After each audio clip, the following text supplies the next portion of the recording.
भाई जब 4 शहजादियां हैं तो एक ही को जहेज क्यों दिया? एक बात, ठीक बात समझ में आई?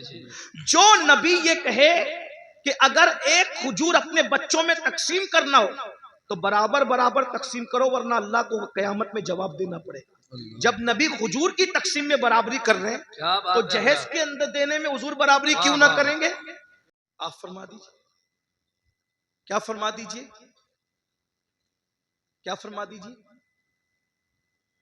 ले अज़वाजी का, अल्लाह फरमाता है कुल ले अज़वाजी का व बनाती का और व निसाइल मुमिनीन, 3 तबके को नबी खिताब कर रहे हैं अल्लाह के हुक्म से। कुल ले अज़वाजी का व बनाती का व निसाइल मुमिनीन, आप कहिए अपनी बीवियों से और अपनी बेटियों से और मोमिनों की औरतों से। तो ये बनाती का जो है ना, ये बनाती का, क्योंकि अरबी जबान का हुस्न ये है कि हर जबान में वाहिद और जमा है, बात खत्म।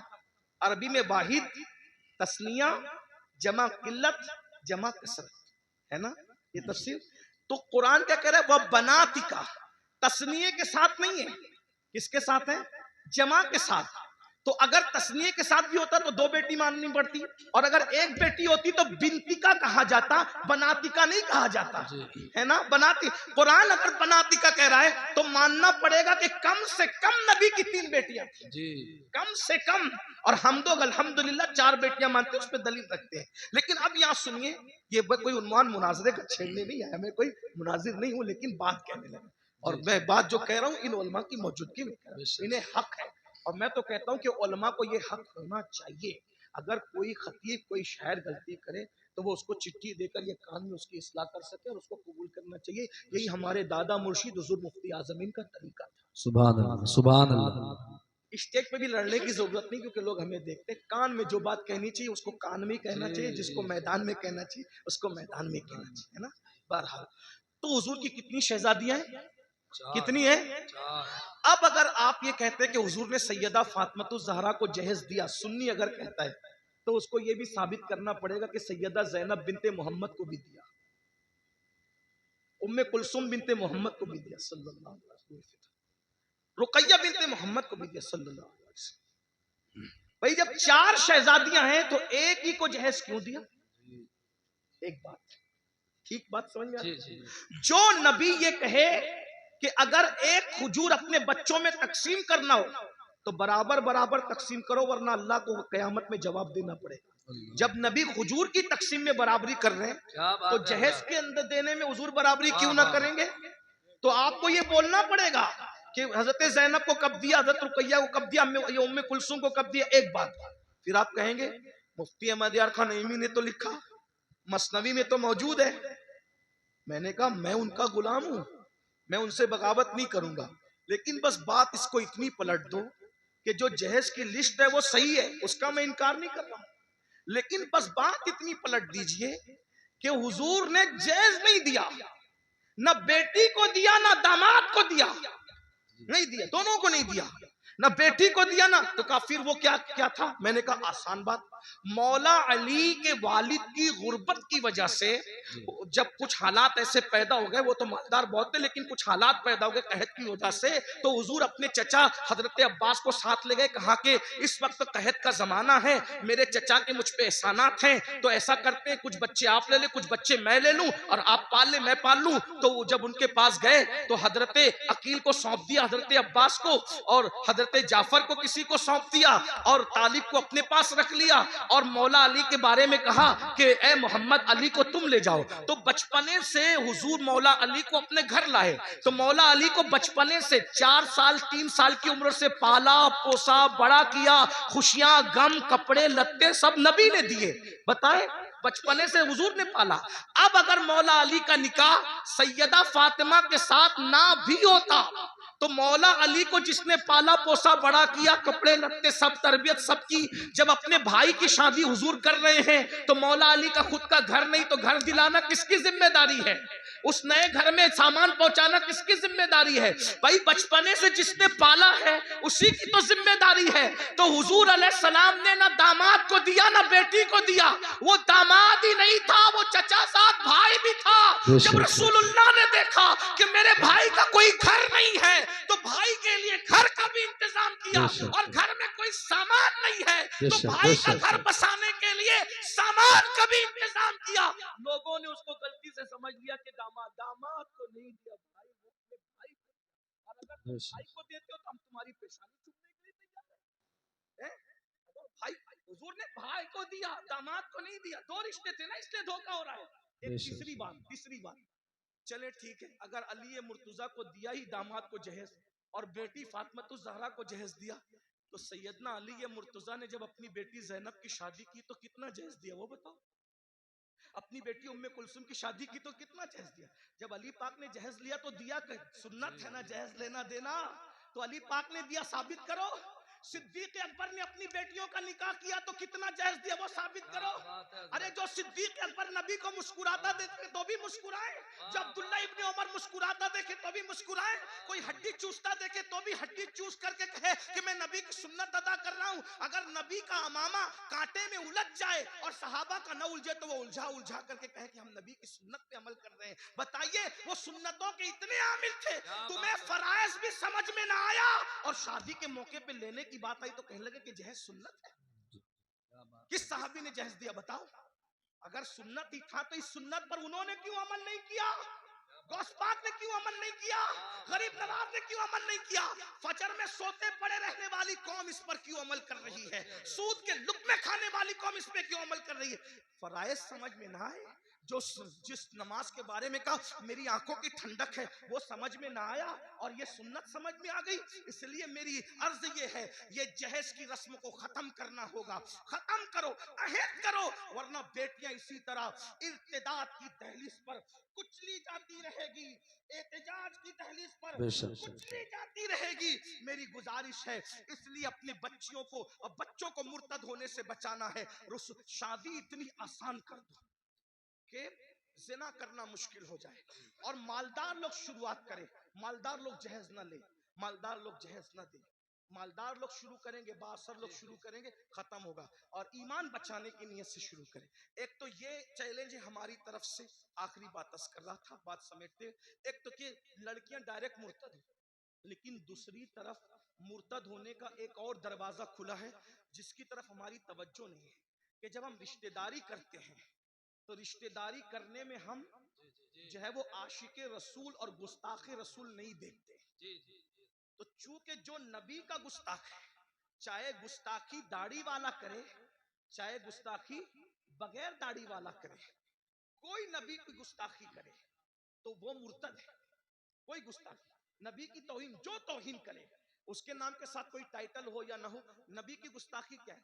भाई आप ये कहें कि उन्हें दीवार के पीछे की खबर नहीं थी, ये गुस्ताखी है। इसलिए कि कुरान कहे वो अल्लमका मा लम तकुन तालम व काना फदलुल्लाहि अलैका अज़ीमा। ऐ महबूब, हमने आपको वो सब कुछ सिखा दिया जो आप नहीं जानते थे। अल्लाह कह रहा है सब कुछ सिखा दिया और मुल्ला कह रहा है कि दीवार के पीछे की खबर नहीं। ये नबी को गाली हुई कि नहीं हुई? अल्लाह फरमा रहा है, ऐ मेरे महबूब, या अय्युहन नबी इन्ना अरसलनाका शाहिदन व मुबश्शिरन व नज़ीरा। ऐ महबूब, हमने आपको हाजिर और नाजिर बना करके भेजा। और अल्लाह फरमाता है व दाइयन इलल्लाह, और हमने तुम्हें अल्लाह की तरफ बुलाने वाला बनाकर भेजा। बेइज़्निही व सिराजम मुनीरा, और तुम्हें चमकता हुआ सूरज बना करके भेजा। अल्लाह अकबर। अल्लाह उनके बारे में कहे अल्लाह अल्लाह, क्या वो महबूब है मेरे भाई? अल्लाह उनकी शान यूं बयान करे, वद्दुहा, महबूब तेरे चेहरे की कसम, वल्लैल तेरी जुल्फों की कसम, वन्नज्म तेरे दांतों की कसम, ला उक़सिम बिहाज़ल बलद तेरे चलने की कसम। महबूब अगर चेहरे पर नकाब डाल ले तो कुरान कहे या अय्युहल मुज़म्मिल, ए झुरमुट मारने वाले। अगर वो कंबल ओढ़ ले तो कुरान कहे या अय्युहल मुद्दस्सिर,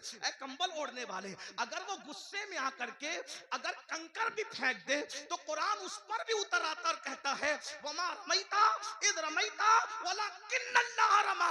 प्यारे, ये कंकर तूने नहीं फेंकी, हाथ तेरे थे, फेंकना हमारा। वाह वाह वाह, बेशक बेशक। वो नबियों का सुल्तान, उनके बारे में इतनी छोटी छोटी कहता है। मौलवी कह रहा है, आज कौन कह रहा है? मैं नहीं जानता, आप सब जानते अच्छी तरह से। क्या आपके इलाके के मौलवियों को मैं नहीं जानता? जो जिनको जानता हूं उनके चेहरे बताने के मैं इनको जानता हूं, ये मुझे जानते हैं। और जिनको नहीं जानता उनको नहीं जानता। कहते उम्मी उम्मी उम्मी, उम्मी का मतलब अनपढ़, नबी को पढ़ना नहीं आता था। और तू पढ़ लिख लिया नबी की हदीसों से और नबी को पढ़ना नहीं आता था, क्या पागलपन है। और ऐसों को आप बेटियां दे रहे हैं, ऐसों के साथ आप रिश्तेदारी। आप कहते हैं मौलवियों क्या समझ, मौलवी लड़ाने आते हैं। भैया मौलवी लड़ाने नहीं आता, मौलवी तो यही बात तो मोमिनों को, सहाबा को कहते थे मुनाफिकीन। मदीने के मुनाफिकीन सहाबा को कहते थे कि ये लोग फसाद फैलाते हैं और हम इस्लाह का काम करते हैं। ये बातें वो बकते थे, बकवास करते थे। भाइयों, अपनी बेटी को अगर तुम किसी गुस्ताख के साथ ब्याह दोगे तो वो गुस्ताख के रसूल को ससुर कह मानेगी, गुस्ताख के रसूल को शौहर मानेगी। और कुछ लोग तो ऐसे चढ़ दौड़ करके आते हैं हमारे पास, अरे मौलवी साहब हमने तो बदअकीदों की बेटी के निकाह आपको पढ़ाना पड़ेगा। मैंने कहा अच्छा, मेरी बहुत ज्यादा लोगों से नहीं जमती है, मेरी तबीयत में नरमी बहुत है, लेकिन बहुत ज्यादा लोगों, इसलिए कि हम मसलक के मामले में कहीं कंप्रोमाइज करना नहीं चाहते। ऐसे काम को आग लगे, लानत हो उस काम पर जिससे मसलक का सौदा हो जाए। हम मसलहत के कायल हैं, मसलक फरोशी के कायल नहीं। हाँ, तबीयत में नरमी होनी चाहिए मगर मौकिफ में सख्ती होनी चाहिए। और हमारा मौकिफ वही हो जो गुज़िश्ता सदी में इमाम अहले सुन्नत ने बयान। बेशक बेशक बेशक। हाँ, हमारा नजरिया वही होना चाहिए। माहौल देखकर पूरी मत बांधो, मजमा देख के बातें मत करो, क्योंकि अल्लाह की बारगाह में खड़े होना है। अरे कहते हैं निकाह आपको पढ़ाना है, हम तो बदअकीदों के यहाँ से दूसरी पार्टी से लाए हजरत। मैंने कहा अच्छा, तो कहा हजरत चंद दिन में सुन्नी बना लेंगे। मैंने कहा तू बड़ा सुन्नी बन गया जो उसको बहू को सुन्नी बनाएगा। और अगर वो बन भी जाए तो क्या वो गुस्ताख रसूल को अब्बा कह के न पुकारेगी? तुम्हारा पोता पैदा हुआ तो उसका नाना मरेगा तो उसका जनाजा, वो गुस्ताख का जनाजा तुम्हारा पोता पढ़ने न जाएगा? है? तुम कितने सुन्नी हुए जो दूसरों को सुन्नी बनाओगे? हैं? जिसका खाते हो उसकी वफादारी करो। कम से कम कुत्ते से सीखा होता, कुत्ता एक रोटी खाता है, मालिक की वफादारी करता है। हमें जो मिला है नबी के सदके में मिला है। कहते हैं उम्मी है, अनपढ़ है। मैंने कहा पागल हुआ है, पागल हुआ है, पागल है, कैसी बात करता है? उम्मी है, अनपढ़ है। हुजूर अनपढ़ नहीं थे। उम्मी की तो तशरीह आशिकों ने बहुत की है। उम्मुल कुरा में पैदा हुए इसलिए उम्मी थे। अल्लाह के सिवा किसी से नहीं पढ़े इसलिए उम्मी थे। अल्लाह के अलावा उनका कोई उस्ताद नहीं है। और ये शान सिर्फ रसूलुल्लाह की है? अपने जैसे किसी बशर से उन्होंने नहीं पढ़ा। अर्रहमान अल्लमल कुरान, रहमान से उन्होंने पढ़ा। अल्लमल इंसान अल्लमहुल बयान, खलकल इंसान अल्लमहुल बयान। अल्लाह ने इंसान को पैदा किया और इल्म बयान सिखाया। मेरे इमाम कहते हैं ऐसा उम्मी किस लिए मिन्नत कशे उस्ताद हो, ऐसा उम्मी किस लिए मिन्नत कशे उस्ताद हो। क्या किफायत उसको इकरा रब्बुकल अकरम नहीं?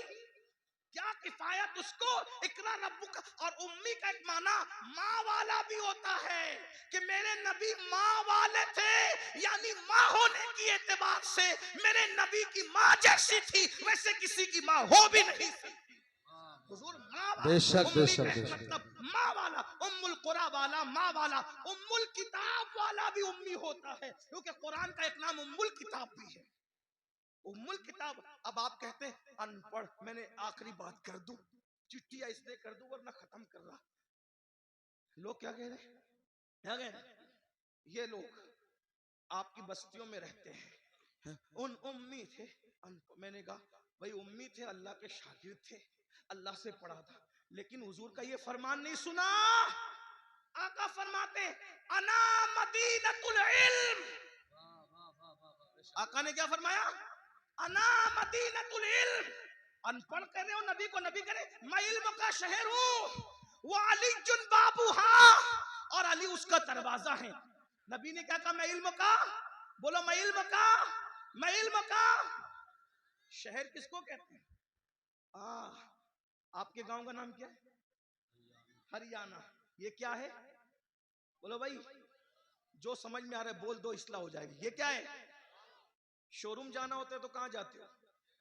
मुरादाबाद है। और मुरादाबाद में नहीं मिलता तो कहां जाते हो? दिल्ली। और दिल्ली में सब मिल जाता है। क्यों?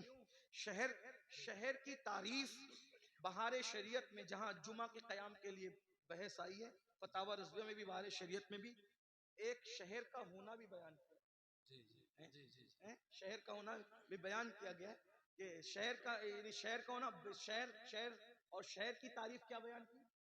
शहर की तारीफ में एक बात ये भी बयान की कि जिसमें बाजार हो, है?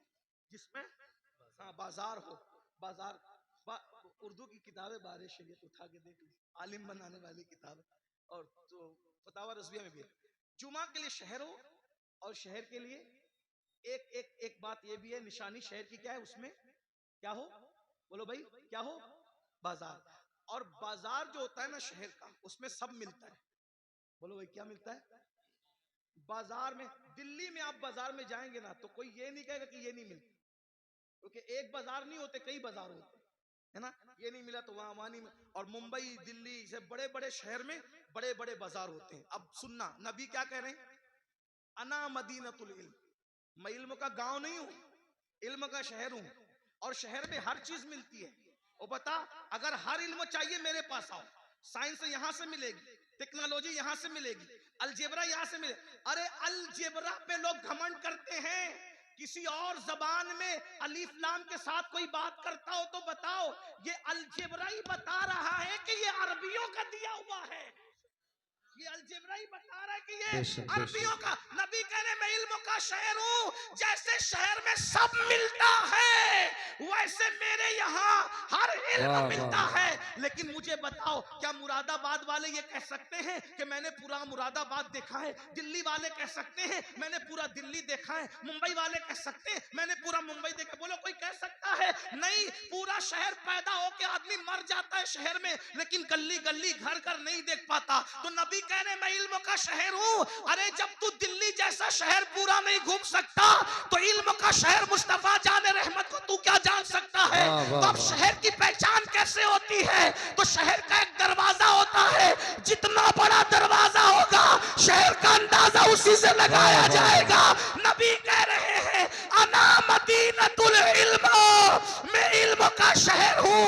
वो अली चुन बाबूहा, सुभान अल्लाह। अली उसका दरवाजा है। दरवाजे को देखकर शहर का अंदाजा लगाओ। अरे जब दरवाजे की ये शान है, कहते सलूनी सलूनी सलूनी, सुभान अल्लाह। मुझसे जो चाहो पूछ लो मैं तुम्हें जवाब दे दूंगा। तुम जमीन के जितने रास्ते जानते हो उससे ज्यादा मैं आसमानों के रास्ते जानता हूँ। सुभान अल्लाह। तो जब दरवाजे की ये शान है तो शहर इल्म मुस्तफा जाने रहमत की शान का आलम। सुभान अल्लाह। नारे तकबीर। याद वाह। रखो, इसी अकीदे पे कायम रहो। अपनी बेटियां आशिकों के यहाँ दो, गुस्ताखों के यहाँ मत दो। और आखिरी दो जुमले, सिर्फ नबी के गुस्ताख नहीं, सहाबा के गुस्ताखों को भी, वाह वाह वाह। अहले बैत के गुस्ताखों को बेशक भी बेशक। बेटी न देना। क्योंकि शिफा शरीफ में काजी अयाज लिखते हैं कि एक शख्स मर रहा था, तवज्जो, शिफा को अगर मानते हैं काजी अयाज के तो सुन लो। एक शख्स मर रहा था, उसकी जबान पे कलमा नहीं आ रहा था। लोग कहते थे तू कलमा नहीं पढ़ पा रहा है, तो वो कहता था मैं अबू बकर उमर के गुस्ताखों के साथ बैठता था, इसलिए मेरी जबान पे कलमा नहीं आ रहा है। मेरे भाई, जो अबू बकर और सिद्दीक और फारूक आजम के गुस्ताखों के साथ बैठे, सिर्फ गुस्ताखी ना करे, सिर्फ बैठे, मरते वक्त उसकी जबान पे कलमा नहीं आता, तो जो रसूलुल्लाह के गुस्ताखों से रिश्तेदारी करे, मरते वक्त उसकी जबान पे कैसे कलमा आएगा? आपके जिम्मे है ईमान कैसे बचाते हो। उन्हें जाना, उन्हें माना, न रखा गैर से काम। लिल्लाहिल हम्द, मैं दुनिया से मुसलमान गया। मेरा वक्त तो पूरा हुआ, 2 मिनट मैंने ज्यादा ली, उसके लिए माजरत। अस्तगफिरुल्लाह रब्बी मिन कुल्लि ज़ंबिन व अतूबु इलैह। अभी जाना नहीं, महफिल जारी रहेगी। ऐसी महफिल सजने के लिए बहुत मेहनत लगती है। अभी मुफ्ती साहब का खिताब होना है, हम लोग इसलिए जल्दी आ गए कि